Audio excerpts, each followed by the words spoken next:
in the quiet, unassuming town of Havenwood, nestled amidst the rolling hills of Pennsylvania, time often seemed to drift by like the gentle rustling of leaves. For Arthur Jenkins, a man etched with the lines of 72 years, the past was a landscape he rarely revisited, a terrain both familiar and filled with the bittersweet ache of memory. 20 years had passed since he last heard his mother's comforting voice. 20 years since her gentle touch had last soothed his brow. He lived a solitary life in the old family home, surrounded by the ghosts of laughter and love. But one sweltering summer afternoon, while clearing out the dusty attic, a forgotten relic would resurface, carry with it a whisper from the past, a tangible piece of a love he thought time had long since buried. Arthur had always been a practical man, a retired carpenter whose hands, though now bearing the tremor of age, still held the muscle memory of crafting and building. The attic, a cavern of forgotten Christmases and moth-eaten furniture, was a task he'd been putting off for months. The air hung thick with the scent of aged wood and forgotten things as he carefully navigated through the shadows, sunlight filtering weakly through a single grimy window. He was about to declare the task insurmountable when his foot nudged against a small wooden chest tucked away in a dark corner. It was plain, unadorned, though it darkened with age and grime. He knelt down, a faint curiosity stirring within him. He didn't recognize it immediately. It wasn't something that had been prominently displayed in the house. With a grunt, he heaved it into a patch of sunlight. The latch, stiff with disuse, finally gave way with a soft click. Inside, nestled amongst yellowed linens, was a collection of small, personal items, a dried corsage, a handful of faded photographs, and a small, wrapped package tied with a delicate satin ribbon that had long since lost its vibrant hue. His fingers, gnarled and worn, gently picked up the package. It was light, almost weightless. A familiar pang resonated in his chest. This felt familiar. Carefully, reverently, he untied the ribbon. Inside lay a small, intricately carved wooden bird, no bigger than his palm. Its wings were folded. Its tiny eyes seemed to hold a gentle knowing. A gasp escaped Arthur's lips. He remembered this bird. His mother, Eleanor, had been a talented whittler, her nimble fingers transforming scraps of wood into objects of delicate beauty. He'd watched her countless times, a young boy mesmerized by the way she could breathe life into inanimate wood. But this particular bird, he couldn't place it. It wasn't one he recalled ever seeing finished. Attached to the bird was a small, folded piece of paper, its edges softened with time. His heart began to beat a little faster as he carefully unfolded it. The handwriting was undeniably his mother's, elegant and flowing, though slightly faded. The note read, "My dearest Arthur, if you are reading this, then many years have passed. I hope life has been kind to you, that you have found joy and love in your journey. I made this little bird for you a long time ago. It was meant to be a reminder of the boundless possibilities that lie within you, the strength you possess, and the love that will always surround you, even when I am no longer there to whisper in your ear. I wasn't able to give it to you then, my sweet boy. There were things I couldn't explain, burdens I carried in silence. Know this, my Arthur. You are always loved more than words ever say. Never doubt that. Never let the world dim the bright light that shines within you. Keep this little bird close. Arthur, let it be a symbol of hope, a whisper of my enduring love.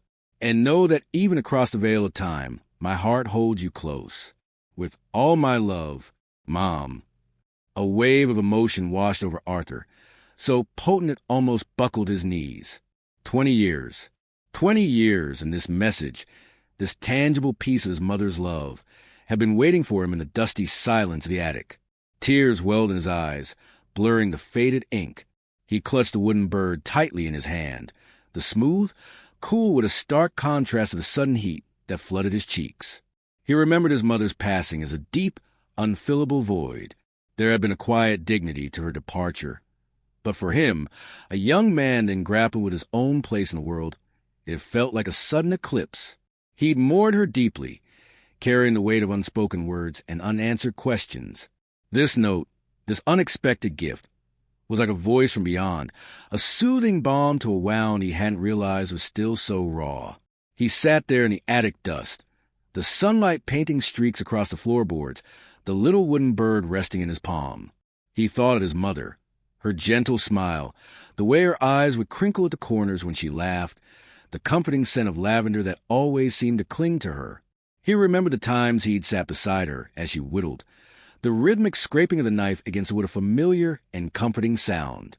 What were the things she couldn't explain? What were the burdens she carried in silence? The questions hung in the air, unanswered, yet somehow the note itself offered a sense of peace. It wasn't about the secret she held. It was about the love she so clearly expressed, a love that transcended time and even death. Over the next few days, Arthur carried the wooden bird everywhere. He placed it on his mantelpiece, where the sunlight caught its smooth curves. He would often pick it up, turning it over in his hands, tracing the delicate carving with his thumb. The note remained tucked safely in his wallet, its fragile folds a constant reminder of his mother's enduring love. He found himself reminiscing more, not with a sharp pang of grief, but with a gentle fondness. He remembered the stories she used to tell, the songs she would hum while tending her garden, the unwavering belief she always had in him, even when he doubted himself. The little wooden bird became a focal point, a tangible link to a past that now felt less like a source of sorrow and more like a wellspring of comfort. One evening, as the sun dipped below the horizon, casting long shadows across his living room, Arthur found himself looking at a photograph of his younger self with his mother. He was perhaps 10 years old, a gap-toothed grin on his face, his arms slung proudly around her shoulders. Her eyes held that familiar warmth, that unwavering love. He realized then that the gift wasn't just a wooden bird or the note. It was a rediscovery of that love, a love that had been there all along, waiting to be found. He decided then that he wouldn't keep this rediscovery to himself. He had a niece, Sarah, his sister's daughter, whom he hadn't seen in years. Life had drifted them apart, as it often does. But he remembered Sarah's bright spirit, her infectious laughter, and the way she always reminded him a little of his mother. He carefully wrapped the wooden bird and placed it in a small box, along with a copy of the note. He drove the short distance to Sarah's house the next morning, a sense of anticipation bubbling within him. Sarah was surprised to see him. Time had etched its own lines on her face, but her eyes still held that familiar sparkle. They talked for hours, catching up on lost time, sharing stories and memories. Finally, Arthur presented her with the box. "This belonged to your grandmother," he said, his voice a little thick with emotion. "I found it recently. I wanted you to have it." Sarah carefully opened the box, her eyes widening as she saw the delicate wooden bird, and read the note. Tears welled in her eyes as she looked up at her uncle. "It's beautiful, Uncle Arthur," she whispered, her voice choked with emotion. "Thank you." In that moment, a connection was reforged, a bond strengthened by a shared memory and a tangible piece of the past. Arthur realized that his mother's gift hadn't just been for him. It was a legacy of love meant to be shared. The little wooden bird, crafted with love and discovered after 2 decades, had not only healed a part of his own heart, but it also served as a catalyst for reconnection, a reminder that love, like the echoes of the past, can resurface in the most unexpected ways, bridging the gaps that time and distance can create. The silence of the attic had yielded not just a forgotten object, but a profound and enduring message of love, a message that continued to resonate 2 decades later.